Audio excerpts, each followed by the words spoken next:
अस्सलाम वालेकुम फ्रेंड, मैं हूं आपका होस्ट एहसान हाशिम और आप देख रहे हैं उर्दू वर्ल्ड टैक। दोस्तों, इस वीडियो में हम बात करने वाले हैं मोस्ट इम्पॉर्टेंट टैग की, जो है डिव कहाँ यूज़ होता है, कैसे यूज़ होता है, वही हम बात करने वाले हैं। तो सबसे पहले यहाँ पे समझते हैं, डिव जो है वो बॉक्सेस क्रिएट करता है इस तरीके से, जैसे दो बॉक्स आमने सामने, और डिव के अंदर आप पूरी एक वेबसाइट बना सकते हैं। ये आपकी जो है मेन्यू बार आ जाती है, फिर उसके नीचे आपका स्लाइडर आ जाता है, वो भी डिव के अंदर होता है। फिर उससे नीचे आप बॉक्सेस रख देते हैं जिनमें आप कंटेंट रखते हैं, यानी टैग्स रखते हैं। तो ये डिव जो है ये काम करती है बेसिकली। अगर मैं आपको एक डेमो समझाऊं, ऑनलाइन जाके वेबसाइट से पिक्चर्स दिखा के आपको कुछ समझाऊं, तो शायद आपको ज़्यादा आसानी से समझ आए। तो मैं यहाँ पे सर्च कर लेता हूँ ताकि इमेजेस में आपको दिख जाए जो मैं समझाना चाह रहा हूँ आपको। तो ये देखें, यहाँ पे कुछ डिव से रिलेटेड इमेजेस आ गई हैं कि एक स्ट्रक्चर कैसे बनता है। ये देखें, हमें इस तरीके से बॉक्स चाहिए तो वो डिव से आएंगे। फिर उसके अलावा जो है इस तरीके से बॉक्सेस चाहिए टैग्स के लिए, कंटेंट के लिए, पिक्चर्स के लिए, तो वो भी डिव से आएगा। डिव जो है वो सेक्शन, सेपरेटर या डिवाइडर, या फिर जो है आप जो है वेबसाइट के अंदर जो सेक्शंस बनाते हैं उसका काम करती है। यानी कि ऊपर वाले सेक्शन में कुछ और, नीचे वाले में कुछ और। बेसिकली ये काम होता है डिव का। देखें, अलग अलग चीज़ों को डिज़ाइन किया हुआ है डिव ने, और इसके अंदर कंटेंट होता है, पिक्चर होती हैं, यानी आप जो भी कुछ रखना चाहें वो डिव के अंदर रख सकते हैं।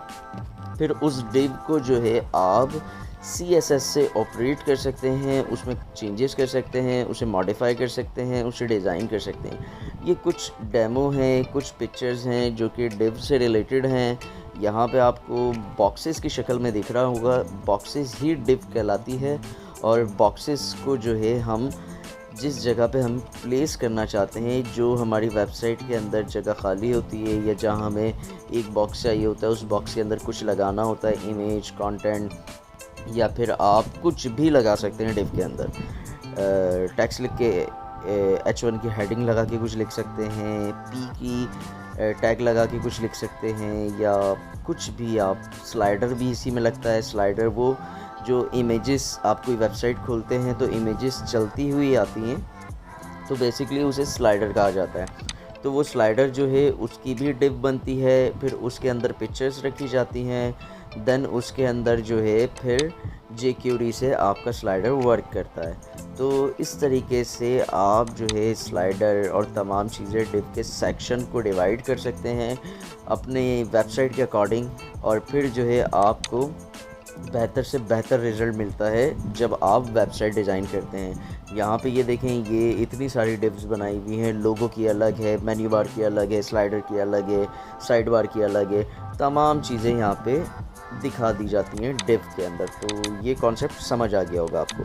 तो जल्दी से मैं यहाँ पर आता हूँ, अपने एक क्लाइंट की वेबसाइट दिखा के आपको एक और चीज़ समझाता हूँ। तो वो हम अगली वीडियो में बात करेंगे उसके बारे में, लेकिन मैं आपको सिर्फ समझा रहा हूँ कि रिस्पॉन्सिव डिज़ाइन क्या होता है वेबसाइट का। वेबसाइट स्टैटिक होती है, रिस्पॉन्सिव होती है। तो ये देखें, यहाँ पे जो वेबसाइट है वो रिस्पॉन्स कर रही है एक स्क्रीन साइज़ के मुताबिक। देखें, जब स्क्रीन का साइज़ छोटा हो रहा है तो वेबसाइट श्रिंक होके उस हिसाब से आ रही है, यानी कि जब छोटा होता है तो मोबाइल के साइज़ में आ जाती है, बड़ा होता है तो स्क्रीन PC की स्क्रीन के साइज़ में आ जाती है। तो इस वेबसाइट को कहा जाता है रिस्पॉन्सिव। तो ये मेरे क्लाइंट की वेबसाइट है, मैंने ही बनाई थी।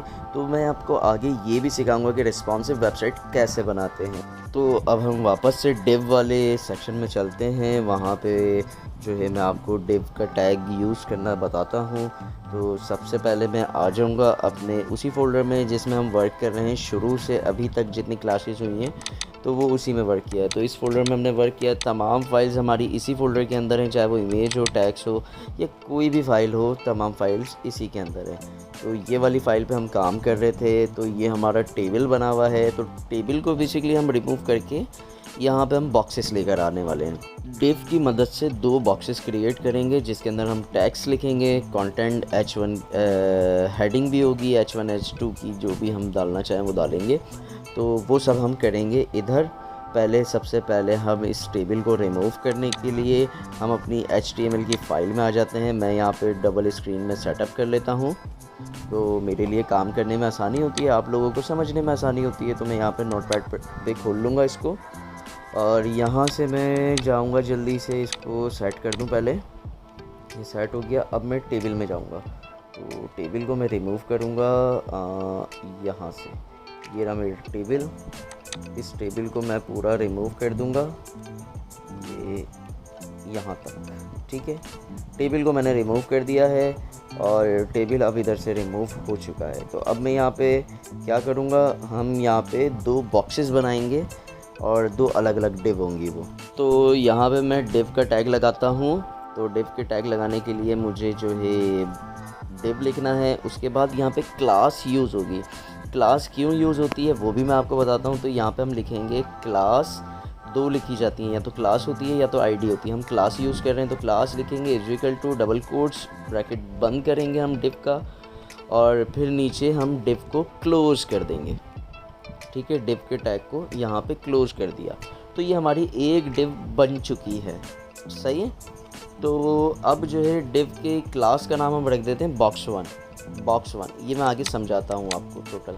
इसी को कॉपी करके मैं नीचे पेस्ट कर दूँगा, जो कि हमारा यहाँ से चेंज करा मैंने 2 कर दिया इसको, यहाँ से मैंने 2 कर दिया, तो ये box2 हो गया। यानी 2 डिव अलग अलग क्रिएट हो गई हैं। एक की क्लास है box1, एक की क्लास है box2।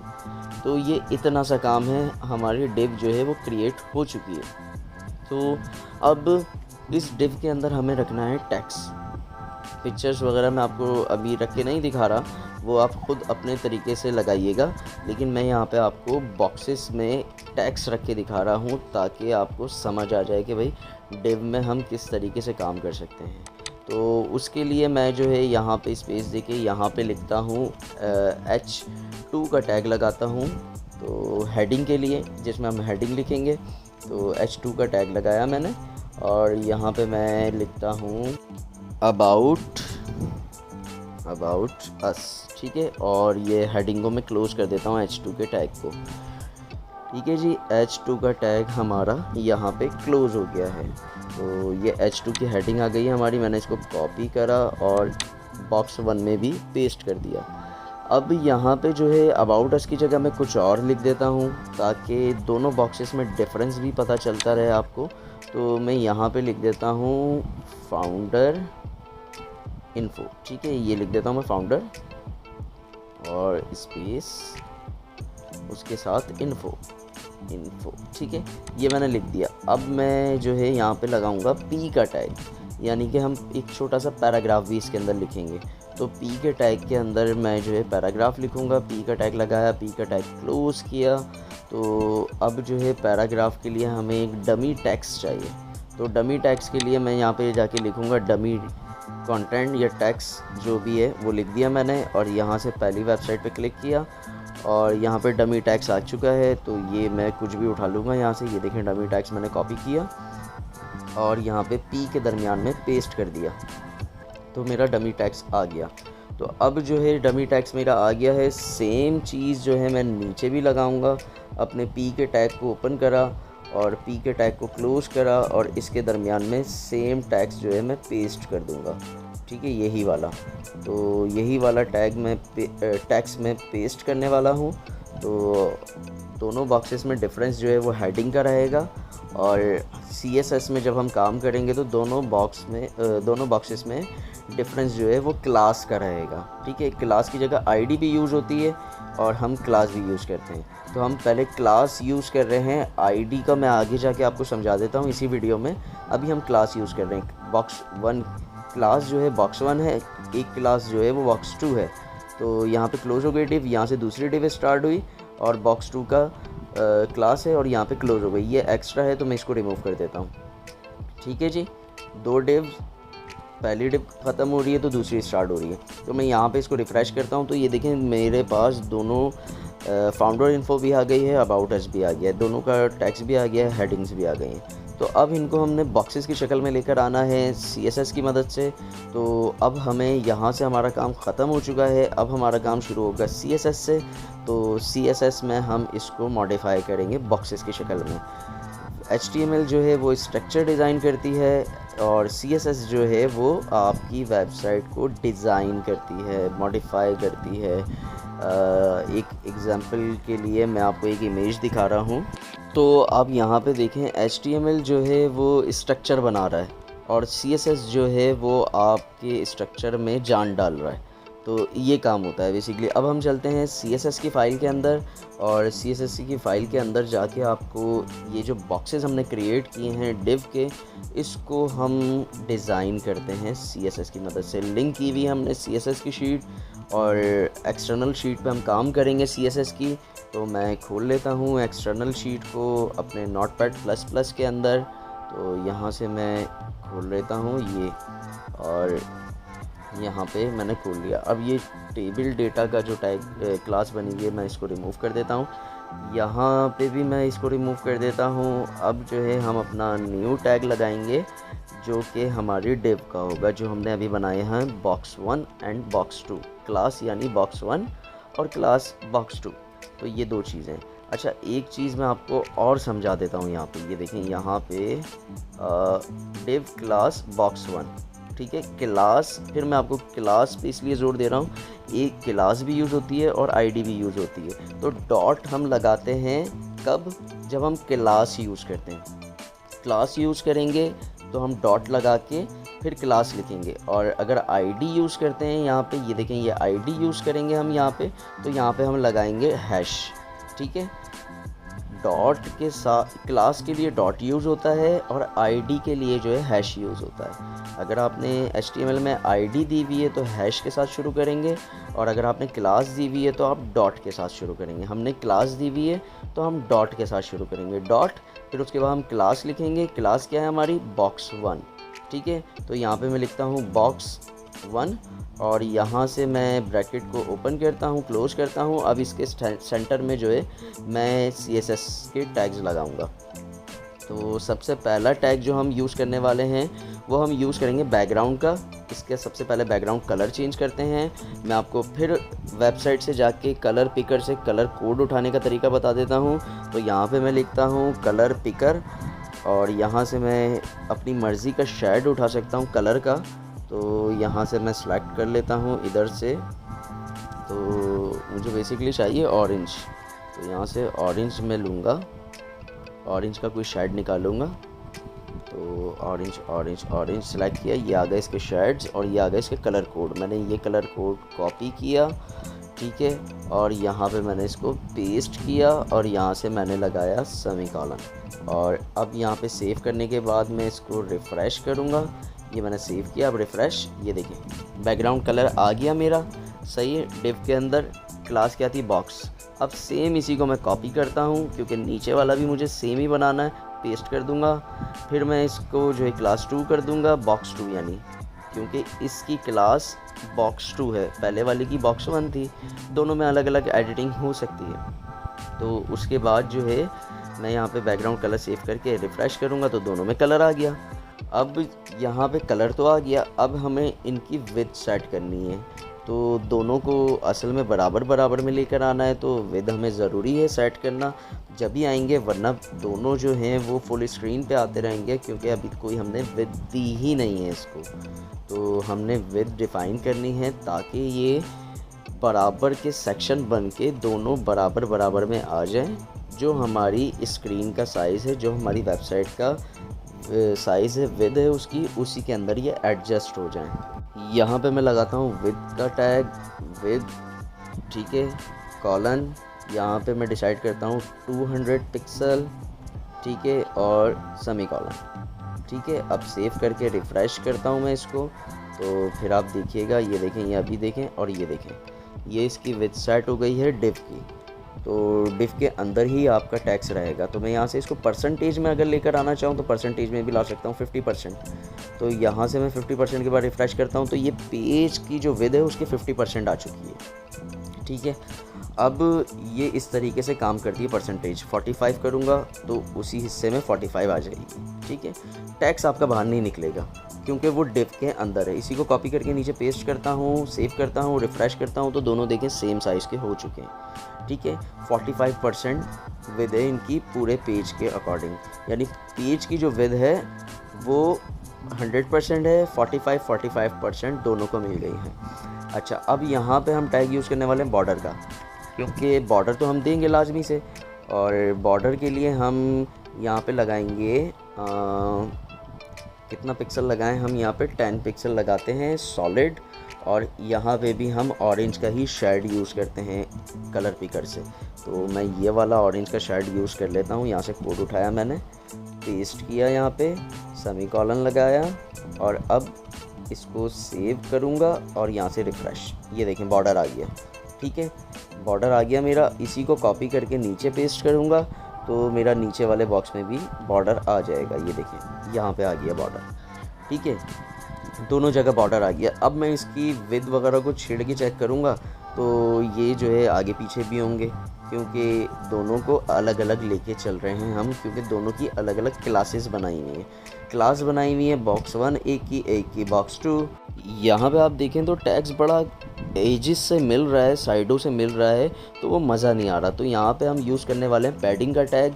पैडिंग लगाते हैं, उसके बाद सेमीकोलन, और उसके बाद 50 पिक्सल जो है पैडिंग दे देते हैं इसको और सेव करते हैं। तो ये देखें टैग सेंटर में आ गया है, साइडों में चारों तरफ जो है पैडिंग आ गई है। पैडिंग जो है खाली स्पेस आ गया है चारों तरफ बॉक्स के। सेम जो है हमने इसको 40% किया तो ये देखें, और इसका शेप वर्टिकल में आ गया है।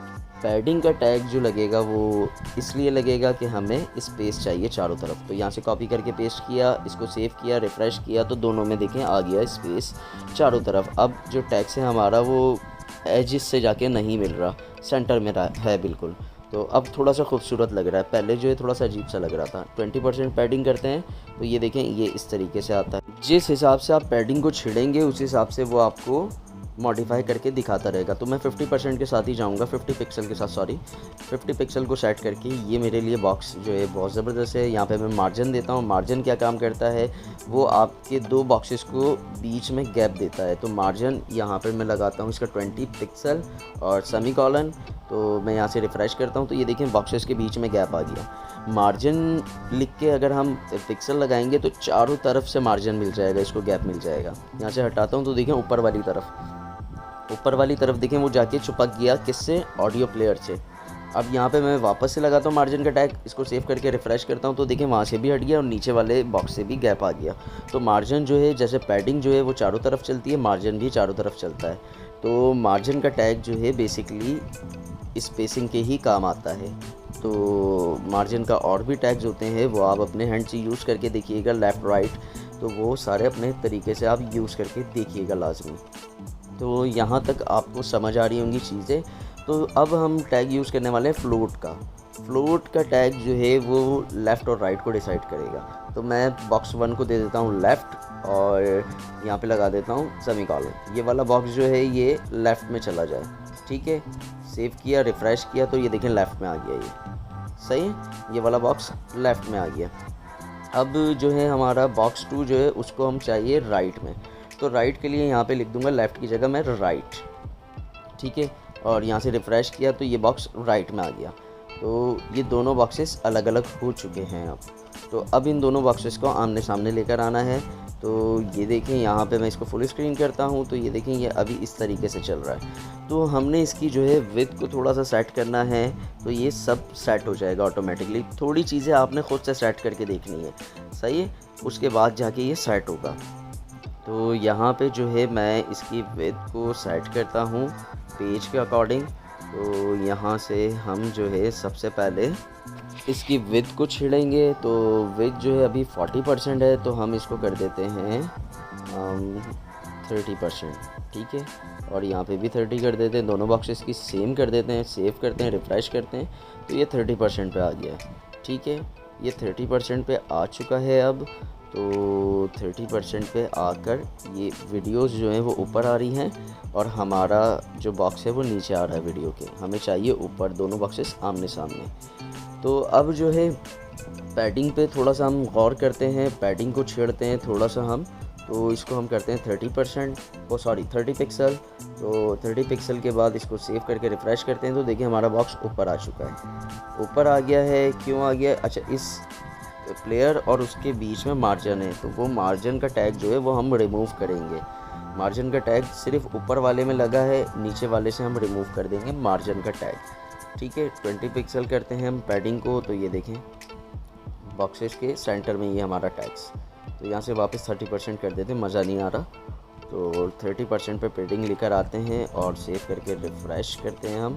तो ये मार्जिन यहाँ पे 20% दे देते हैं और यहाँ का मार्जिन हम हटा देते हैं। ठीक है, बॉक्स 2 का मार्जिन हमने हटा दिया। तो देखिए वो प्लेयर से जाके चिपक गया। इसको अलग भी कर देंगे, उससे पहले हम यहाँ पे मार्जिन को 10% पिक्सल करते हैं और सेव करके रिफ़्रेश करते हैं। तो ये देखें, ये इस तरीके से स्ट्रक्चर हो गया। अब जो है बेसिकली प्लेयर जो है वो बिल्कुल चिपका हुआ है अबाउट अस वाले बॉक्स के साथ, तो उसको भी हमने सेट करना है और दोनों का आमने सामने भी लाना है। तो उसके लिए हम क्या करने वाले हैं, यहाँ पर आए हम HTML की फ़ाइल में और यहाँ से हम ढूंढेंगे किसको, हम यहाँ ढूंढेंगे प्लेयर को। प्लेयर के बाद हम दे देंगे BR का टैग। ठीक है, BR का टैग हमने दे दिया। ये BR का टैग हम यहाँ पे दे देते हैं। तो ये BR का टैग देके सेव किया, रिफ़्रेश किया, तो ये देखें दोनों बॉक्सेस आमने सामने आ गए। तो अब जो है वापस से हम यहाँ पे मार्जिन लगा देंगे। ठीक है, मार्जिन को वापस से 10 पिक्सल यहाँ पे भी लगा दिया हमने, सेव किया और रिफ़्रेश किया। तो देखें दोनों बॉक्सेस आमने सामने आ गए। बड़ी स्क्रीन करता हूँ तो ये देखें दोनों बॉक्सेस आमने सामने आए हुए हैं। वीडियो बीच में आई हुई है तो उनको नीचे लेकर आना है हमें और बॉक्सेस को बड़ा करना है। ठीक है, तो हम इसकी विड्थ को जो है वापस से बढ़ाएंगे ताकि ये विड्थ जो है हमारे पेज के अकॉर्डिंग सेट हो जाए। तो मैं इसको कर देता हूँ 45।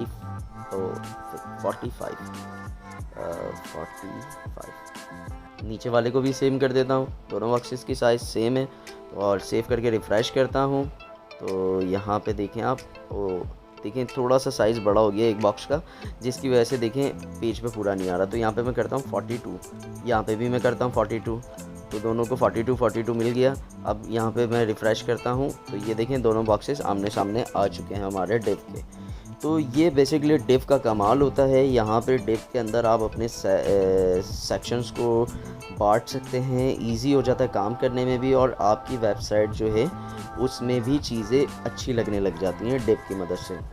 तो डिव जो है बेसिकली ये काम करती है। अगर आप लोगों का डिव का कॉन्सेप्ट इस एक वीडियो से क्लियर हो गया तो बहुत अच्छी बात है। अगर नहीं हुआ है तो आप मुझे बताइएगा, मैं एक और डिव के भी रिलेटेड वीडियो बनाऊंगा, क्योंकि मोस्ट इम्पॉर्टेंट टैग है HTML का डिव। डिव के बगैर आपकी वेबसाइट जो है प्रोफेशनली नहीं बनेगी। तो डिव के टैग को बगैर यूज़ करे आप वेबसाइट नहीं बनाएंगे, क्योंकि वो प्रोफेशनली नहीं बनेगी, उसमें बहुत सारी कमियां रह जाएंगी। तो दोस्तों उम्मीद करता हूँ ये वीडियो आपको पसंद आई होगी। अगर ये वीडियो आपको पसंद आई तो प्लीज़ इसे लाइक कीजिए और आपको कोई सवाल है तो आप कमेंट कर सकते हैं। This is Ehsan signing off. Allah हाफिज़।